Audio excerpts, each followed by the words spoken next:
When you start a company, a project, an idea, what you're missing is some feedbacks. And feedbacks are very, very important. And where you get your feedbacks? Through a network. And the first barrier I had is that I didn't get any network. I was frightened, and failure was definitely an option. Especially in the beginning, it felt like building a house of cards.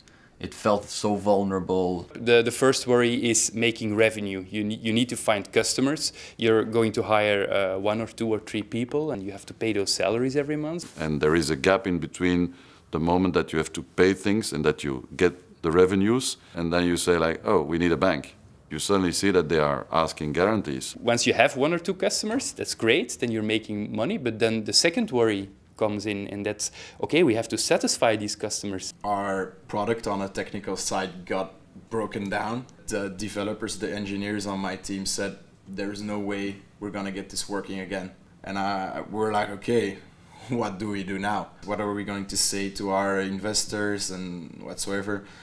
It is lonesome to be an entrepreneur, but the most inspiring part of entrepreneurship is finding the people to work with and sort of to create this together with. How do you go from being a core team of 2 founding partners and then recruiting a 3rd one into that group? It changes the dynamics completely. Some of the burden is not meant for you to carry.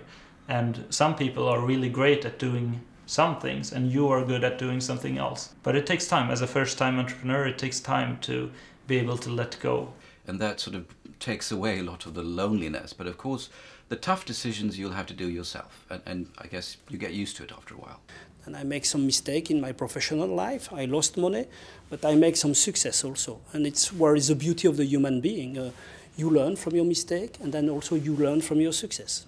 Everybody does, sometimes, somewhere. Because that's all the time what you think as an entrepreneur. There are barriers, there are things, but let's go, let's move on. Fear is the worst enemy. If you as an entrepreneur are in a situation where you are actually close to lose a deal or close to lose whatever, what you need to do then is to work harder and focus harder and deliver more. If you grumble that situation with fear and doubt, you're not going to be able to focus on the right thing. And that's not going to last. You're not going to be an entrepreneur. I think to be an entrepreneur, you have to like risk. You get energy out of not knowing exactly what will happen. You have to be very naive, because if you ever have an idea of the challenges that you will be facing during the journey, it's unlikely that you'll never, ever set off. And that naivety also can help you actually do things that others can't by just going through with whatever problem you're facing. That struggle is part of the excitement, number 1, of being an entrepreneur.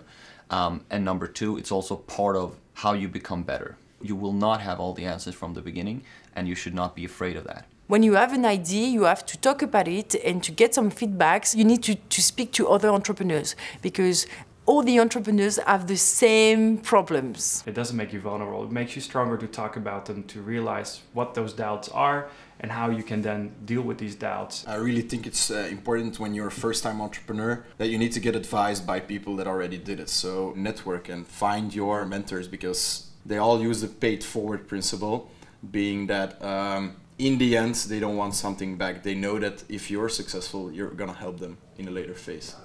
The ability to share your thoughts and your doubts with other entrepreneurs, I think, would make more entrepreneurs sleep at nights. Bouncing ideas and thoughts with other entrepreneurs, I think that's a key thing, I think, for anyone to do.